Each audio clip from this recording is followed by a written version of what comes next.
వేసవి వచ్చిందంటే చాలు అందరికీ పుచ్చకాయలు గుర్తొస్తాయి. చలువ చేసే పుచ్చకాయలను వేసవిలో ప్రజలు అధికంగా తింటారు. దీంతో మార్కెట్లో పుచ్చకాయలకు మంచి డిమాండ్ ఉంటుంది. దీన్ని దృష్టిలో ఉంచుకొని పుచ్చ సాగు చేపట్టారు నిర్మల్ జిల్లాకు చెందిన ఓ రైతు.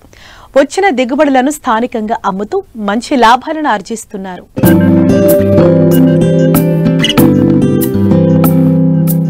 కనుచూపు మేర కనిపిస్తున్న ఈ పుచ్చ పంట నిర్మల్ జిల్లా ముధోల్ మండలం విటోలి తాండా గ్రామానికి చెందిన రైతు హరిసింగ్ రాథోడ్ది.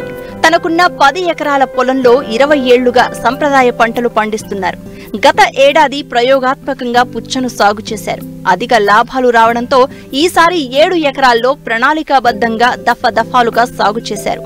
ఎత్తైన మడులపై మల్చింగ్ ఏర్పాటు చేసి డ్రిప్ అమర్చారు. ఎరువులు, నీటి తడులను సమయానుకూలంగా డ్రిప్ ద్వారా అందించడంతో మొక్కలు ఆరోగ్యంగా పెరిగి మంచి కాత కాసింది. ప్రస్తుతం 4 ఎకరాల్లో ఉన్న పుచ్చ కోత దశకు వచ్చింది. వేసవి ప్రారంభం కావడంతో ధర కూడా అధికంగా పలుకుతోంది.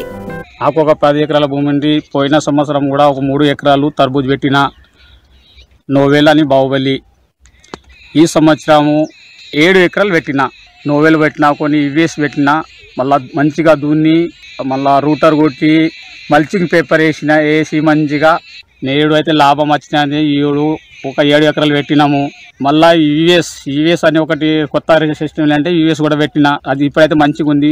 దగ్గర ఒక 4 లక్షల దాకా అయింది. ఫస్ట్ దున్నేసి రూటర్ కొట్టేసి మంచిగా చేసి మందులు వేసి 3-4 రకాల మందు వేసేసి ఇప్పుడైతే డ్రిప్లా ఫెనోలక్స్ ఇస్తూ పెడుతున్నాను. నేను 2 సంవత్సరం ఆయా ఏ మందు వేడాక ఫెనోలక్స్ మందు ఇస్తున్నాను. నేనైతే దోమ కోసం కూడా పిల్లెట్లు పెట్టినాము. 4 ఎకరాల్లో 40 పాకెట్లు పెట్టిన. 1200కు ఒక పాకెట్ ఉంటుంది. 40 పాకెట్లు పెట్టిన. అయితే ఈ సంవత్సరము దగ్గర 3 లక్షల చిల్లర ఖర్చులు అయినాయి. మళ్ళీ ఒక్కొక్క పలాట్ పెట్టిన దానికి 1,00,000 రూపాయలు అయింది. ఇప్పుడు పంట తక్క ఒక 100 టన్నులు వెళ్తుంది. ఇప్పుడైతే రేట్ లేదు. 6 రూపాయలు అంటున్నారు. 9-10 రూపాయలు వస్తే 4 ఎకరాలకు ఒక 8 లక్షల దాకా రావచ్చు. ఎండాకాలం ఒక నెల తర్వాత ఇంకొక ఫలాట్ వస్తుంది. దానికి ఒక 1,00,000 రూపాయలు ఖర్చు పెట్టినాము. రంజాన్ ముంగట ఒక 2-3 రోజులు కోతాకు వస్తుంది.